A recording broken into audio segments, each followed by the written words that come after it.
There is a famous quote that says, "The history of pain is as long as the history of man."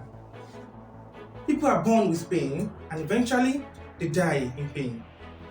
And we pass through pain throughout our lives. So human and pains are inseparable. So there is no we can draw a borderline between us. It's just like earth and illness continuum. In this video, we are going to be taking a look at the introduction to pain. But before we proceed, let's give a big shout out to one of our sponsors who sponsored this video, in person of the Chief Executive Officer of floxxyunisexsalon. And what is that? Floxxyunisexsalon is a unisex salon that deals with hairstyle. And as you know, our hairstyle cannot be turned off from our lifestyle. So if you want to know much about them, you can check the number in the description below. And then you'll be right into that website all their details. So let's get started with the business of the day.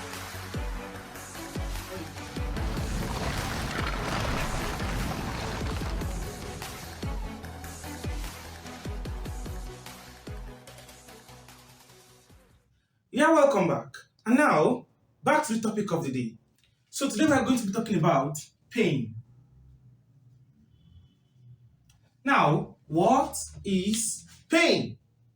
Well, as simple as the question sounds, the fact about it is that people have different definitions concerning the simple term called pain. Some people, whenever you ask them what is pain, they say pain is something that makes them feel uncomfortable. And someone else will say pain is something that brings them sadness.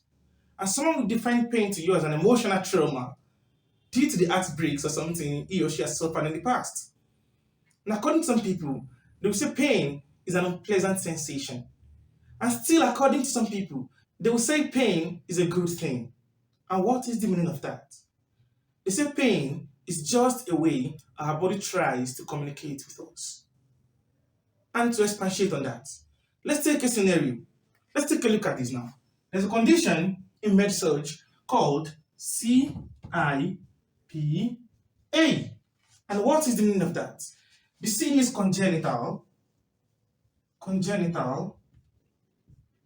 and the I is insensitivity. So the P is pain, and the A is anhidrosis. So what is the meaning of this? It says congenital insensitivity to pain and anhidrosis. Here, we won't be needing the anhidrosis, though it deals with sweating, but forget about that for now. Now, the word congenital means from birth. And the word insensitivity is from the word in. In means not. Sensitivity is from the word sensitive. So pain should repeat itself. So if someone is suffering from this condition, it says congenital insensitivity to pain. It means from birth, the person is not sensitive to what? To pain. And now, what do you think will happen with this kind of people? Now, I said pain is just a way our body tries to communicate with us that something is wrong. Now, we are having pain right here. It's telling you that the cells of this place has been damaged. Let's take an ulcer pain, for example. If someone is suffering from ulcer pain, what is your body telling you? Your body is telling you that something is wrong with the stomach. But let's imagine that this person suffering from CIPA has ulcer. The person is not going to feel the pain. And what will be the result?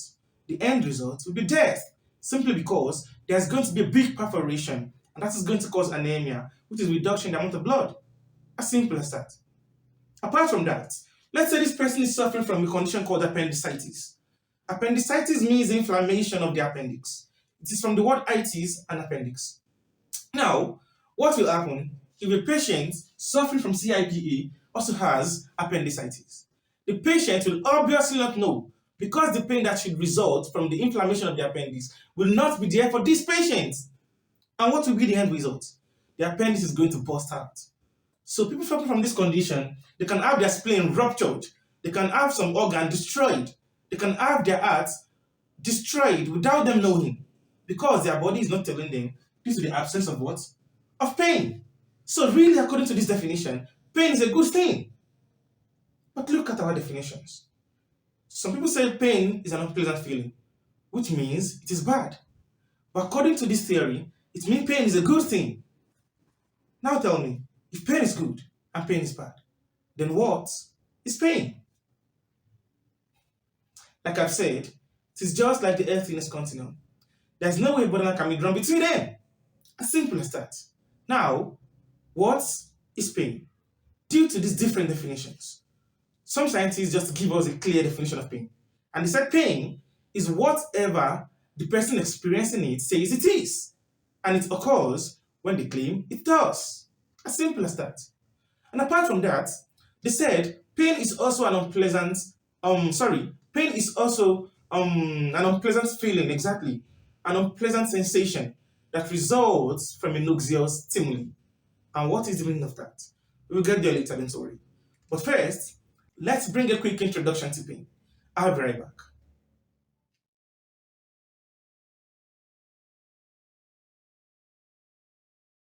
Yeah, welcome back. Now, there's a famous quote as well that says, without the brain, there is no pain. What is the meaning of that? It means if you don't have your brain, you won't feel pain. But why? I'll explain that to you now. Pain is actually a complex topic. But for you to understand it, you have to understand the topic called the central nervous system. The central what? Central nervous system. And now, I won't be dwelling much on this, trust me. The point is that the central nervous system is made up of two organs. And the first one is called the brain, and the other one is called the spinal cord. The spinal cord. Now, what are these structures? Let me just give you a sketch. Now, let's have this. Let's have this.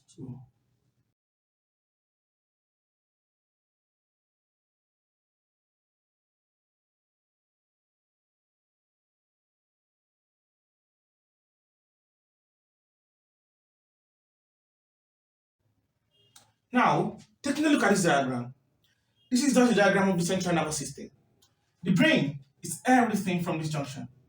So everything right here is the brain. This is the brain. This is also the brain. This is also a part of the brain. And everything below it is actually the spinal cord. And now, what do you have to understand about these guys right here? Just know that this part of the brain, this upper part, is called the cerebrum. The cerebrum what? The cerebrum. And then this part right here is called the brainstem. The brain stem. And now, this structure at the back is called the cerebellum. Cerebellum.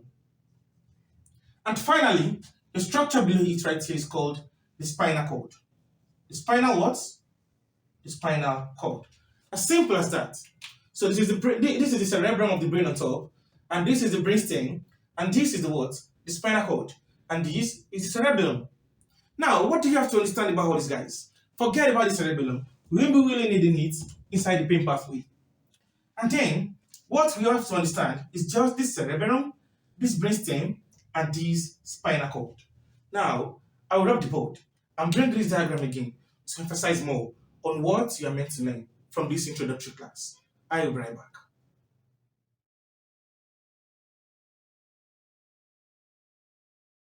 You're welcome back. Now, back to our diagram. Let's bring it right in again.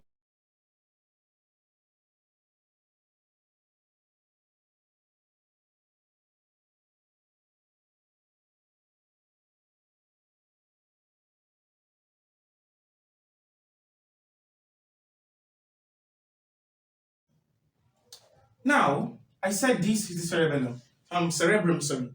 Now, what does it look like and what do you have to know about it in the pain pathway? Now, you see this structure right here, this cerebellum. The posterior part of this cerebellum like this, it has a center on its outer part. And that center is called the somatosensory cortex. Somatosensory cortex. And now, what is the meaning of that?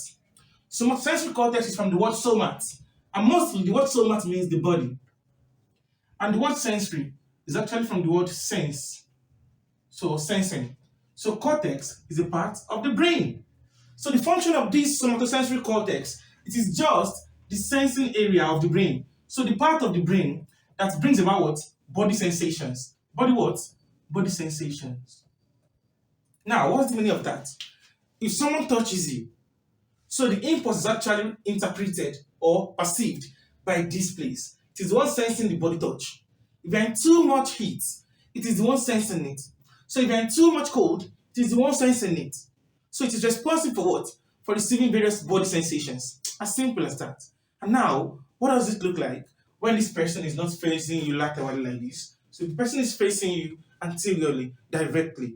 What is this somatosensory cortex? What is it going to look like? It looks like this.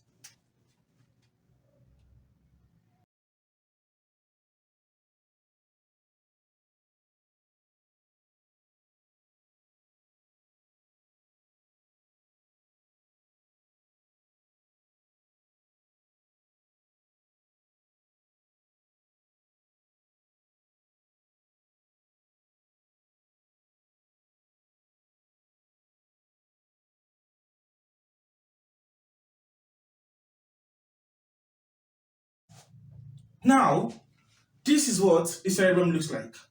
And now you realize that it is partially divided into two at this section. Now, everything from here is called the right, from the word cerebellum, its name. So it is called the right cerebral hemisphere. And this side is just behind the corresponding name, which is the left cerebral hemisphere. As simple as that. Now, what is important in this? This is the point. Now, this section now, it contains different body sections. And now, let's start. From here, we have the leg. And right here, we have the trunk. And here in some textbooks, we have the head. And then the diagram continues. And after the head, we have another structure, which is our fingers, the thumbs. So these are the fingers now, and this is your thumb. And after that, we have the face, the mouth. As simple as that. Now, what is the meaning of that? This is the person's legs, right? This is the trunk. What is the meaning of the trunk?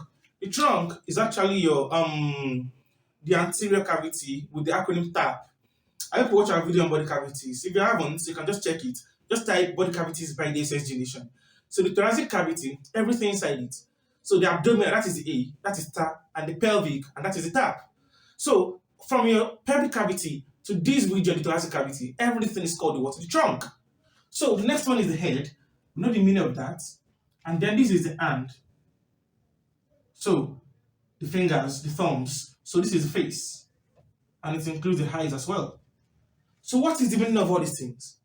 It means whenever you hurt your leg, you are going to feel it.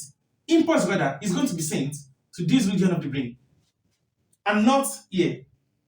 So if you're slapped in the face, the impulse, the message is coming here for interpretation and not here. So if you're knocked in the head, the impulse, the message of that knock is coming right here. I hope you understand that. And then, if you're actually harmed, it can be a nail or something hot in your hands. So you're going to feel it right here for the hands. And then for the fingers, you feel it here. So depending on the what on the finger, this is the thumb. As simple as that. So the somatosensory cortex, it contains different sections of the body. It's just like a what? It's just like a receptacle for the what? For the impulses of what? Of different body regions. And as we have it, at this left side, we have the same thing at the right side. As simple as that. And one more thing you have to know about the cerebellum. So the cerebrum, it has some kind of two bodies at this junction. So these things they are called the thalamus. And for the plural, they are called thalami. Thala what? Thalami. As simple as that. So the singular is what? Thalamus. And what's the function of this thalamus? You understand later when we study the pain pathway. Now a quick recap. We said to understand the pain pathway, you have to understand the central nervous system a little bit. Not too much, trust me. Now the central nervous system is made up of two organs. The first one is the brain, and the other one is the what? The spinal cord. And I said The brain is made up of three parts. We have this cerebellum behind it, and the brainstem. Now we said we don't need the cerebellum, so we talked about the cerebrum now. We said that the posterior side of the cerebrum is a center called the what? The somatosensory cortex. So it is just the part of the brain that deals with what? That deals with body sensations. And now we said this is the diagram, and then it has different sections in its what? In the cerebral cortex rather, and they're responsible for sensing what?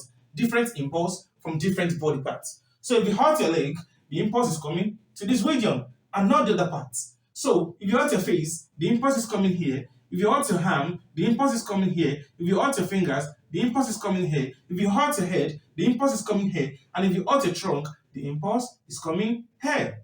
As simple as that. And now, what next? The second thing about the brain they have to understand is this brain stem. The brain what? The brain stem. And for the brain stem has three structures. And the acronym for the structures is called MPM. What's the meaning of that? The first one on top, it starts with M, and it's called the midbrain. The mid what? The midbrain. And I said the acronym is M, P, and M. So the next one starts with P, it is called the pons. As simple as that. And the last one is called another M. We call it the medulla oblongata. Medulla what? Oblongata. And now, what is the meaning of that? The brainstem is just the second part of the brain right here, and it has three structures within it. And the acronym for those structures is M, P, and M. So the uppermost one is called the midbrain, the mid one is called the pons, and the last one is called the medulla oblongata. Now, let's try to indicate it right under the cerebellum here, because the person is facing you right here, right? So let's try to do the same for this guy right here.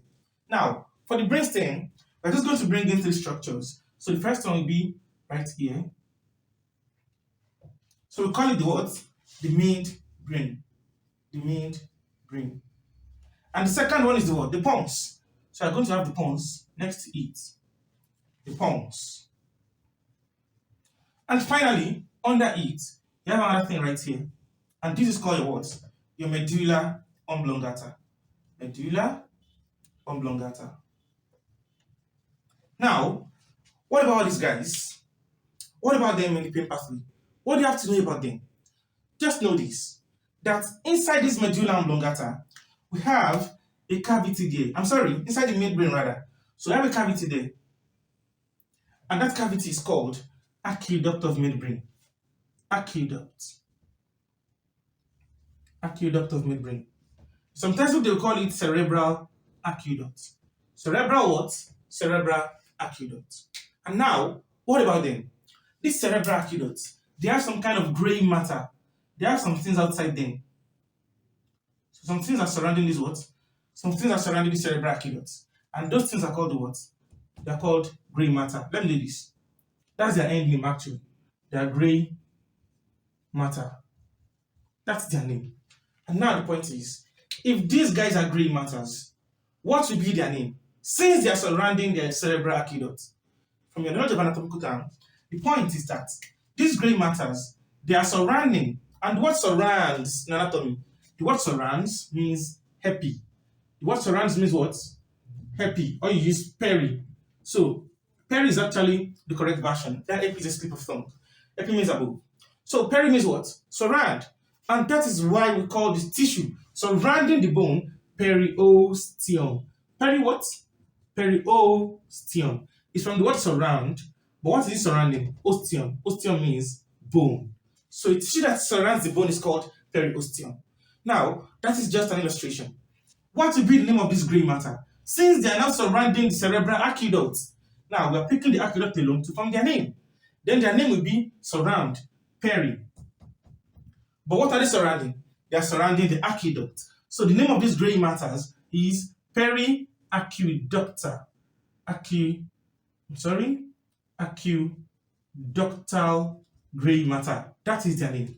So we call them PAG for short. So it means they are gray matter that what? That that surrounds. What are they surrounding now? Aqueduct. And that's their name. They are called periaqueductal what? Gray matter. As simple as that. Now, what about the pons? You don't have to know anything about it. Just leave it. Now, lastly, is this guy here. So inside this medulla oblongata, we have some what? We have some nuclei there, and the acronym is RNN, just like RN for registered nurse, RN. Then add midwifery to it as well. As simple as that. So registered nurse and midwife, but that is not the full meaning. The full meaning is Raphael, from the word Raphael. So Raphael. Next thing, I told you there are some kind of nuclei, plural for nucleus. So you bring in nuclei for M. So Raphael nuclei, and the M is called Magnus. Mag what? Magnus. So I put it here, Magnus. So the name of this nuclei are called the what? The Raphael nuclei Magnus. As simple as that. And that is what you need to know about the brain to understand the pain pathway.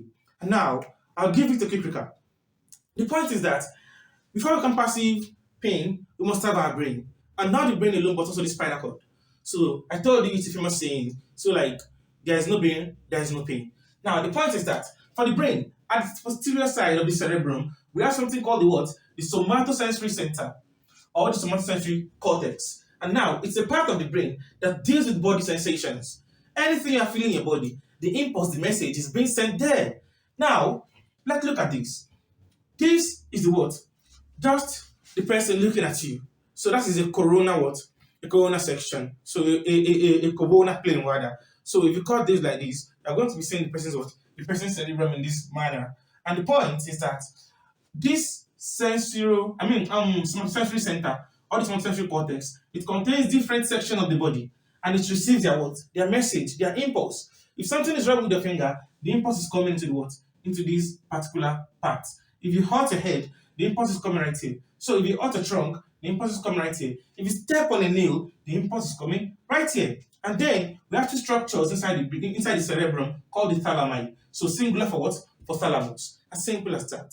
And now to the brainstem. We said the brainstem is made up of three things, and the acronym is M, P, and M. So the first one is midbrain, second one is pons, and the last one is medulla oblongata.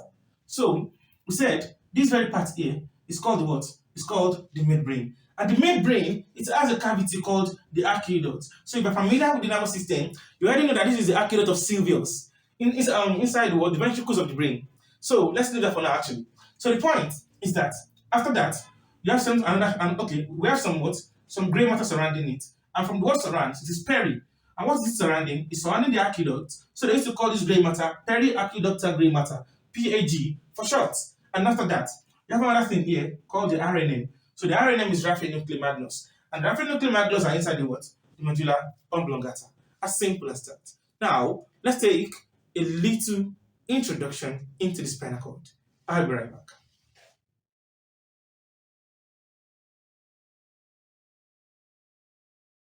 Yeah, welcome back. Now, let's take a look at the spinal cord. So, for a quick recap, so we have the brain right on top. And I told you this part of the brain is called the what? It's called the cerebrum. And now, we have another thing right here underneath, and that one is called the brainstem. And from the brainstem, we have our S-shaped spinal cord. Now, let's turn this into an head. The head rather. So, now, this is the brain, right? I told you for the cerebrum, the posterior part like this is called the somatosensory cortex. So the outer part of the posterior section is called the somatosensory cortex. And then we said the somatosensory cortex contains different sections of the brain that receives impulse. And then within the cerebrum, we have the what? The two thalami. So after that, we have the brainstem. I told you the acronym for what is inside it is M, P, and M. So the M on top is the midbrain. So the next P is the what? Is the pons. And the last M is medulla oblongata. So within the midbrain, we have some kind of cavity there called the cerebral aqueduct. And we have some gray matter surrounding it.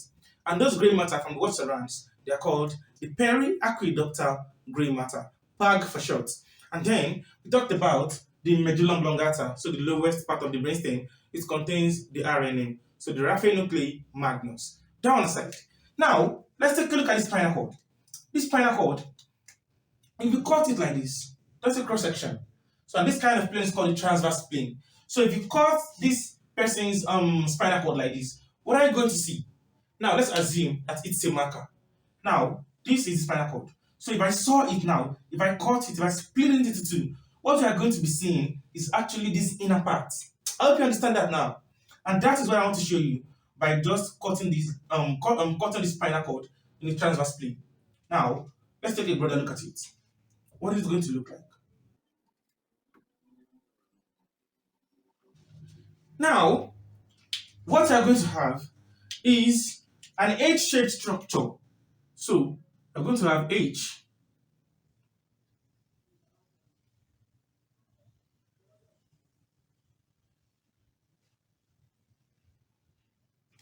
I think you will agree with me that this is H. Now, this H-shaped structure is called the gray matter of the spinal cord. The gray what? The gray matter of the spinal cord. Sometimes when they use E, they are correct as well. So you can use either the A or the E. Now, let's proceed. This is the what? The gray matter. It is the H-shaped part of the what? Of the spinal cord. And after that, what next? It is going to be bounded outwardly. So it's going to be surrounded like this. So it's going to be surrounded by these spaces now. So these spaces are called the white matter. The white what? The white matter. Now, let me come back a little bit. So if they are cutting someone's spinal cord like this, so this is what you are going to be seeing. So at the center, we have a H-shaped structure. So which is called what? The gray matter. And after that, what next? Surrounding the gray matter now are these structures here called what? Called the white matter. The white what? The white matter.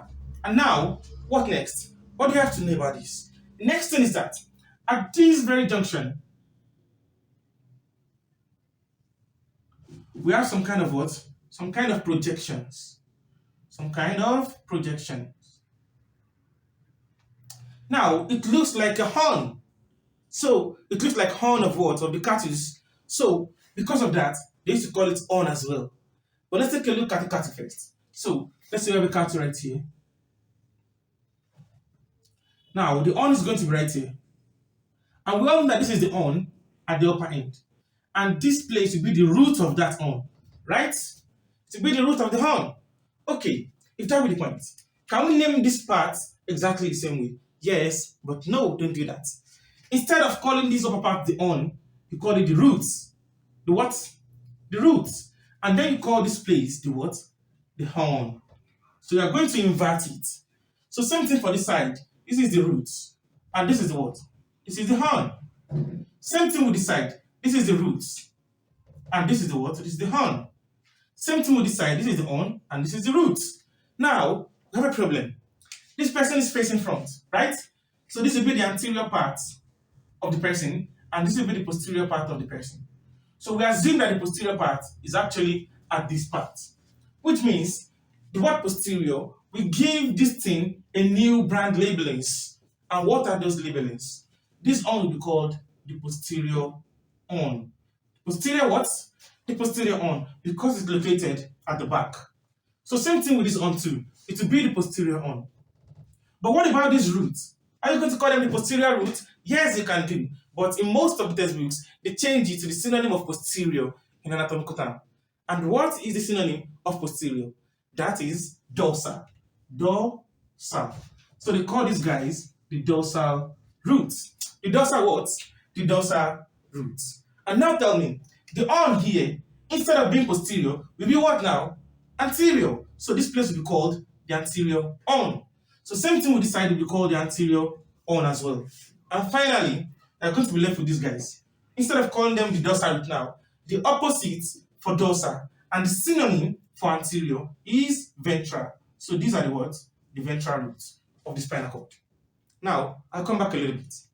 The spinal cord is made up of a H-shaped structure at the center called the what? The gray matter. And the gray matter is surrounded by what? By white matter. So all these portions, they are called the what? The white matter. And after that, we said it presents with some roots and horn posteriorly and anteriorly. So at the posterior part, they call this thing the what? The dorsal roots instead of the horn. And this place is called the what? The posterior horn instead of the roots. So on the contrary, you have the anterior horn right here and the what?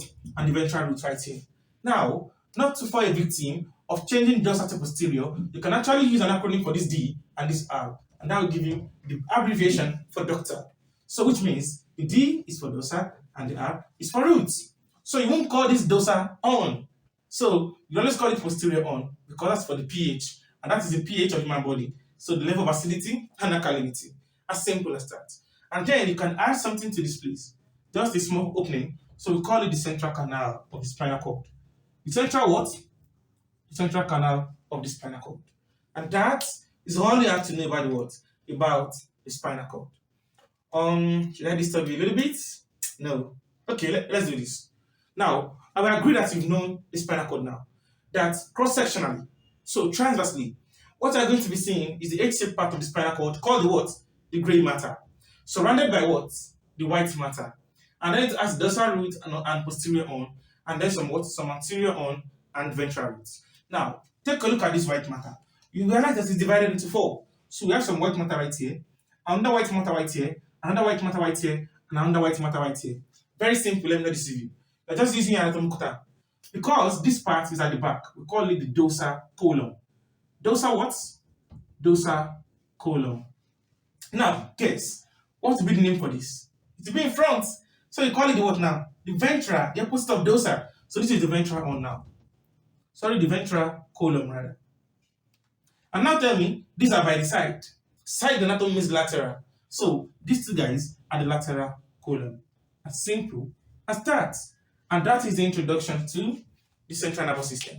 So although in a very light mode, so light. So but the point is, once you know all these, pain pathway will never be difficult to you. So the final thing I talk about is the neuron. What does a neuron look like? Now, we'll treat that in our next video. And that'll be the end of the video. And as usual, a big shout out to our sponsor for this video, and that is what? The CEO of floxxyunisexsalon. So I've told you if you want to know more about them, you can just check the description below. That is going to lead you to their website or their DM.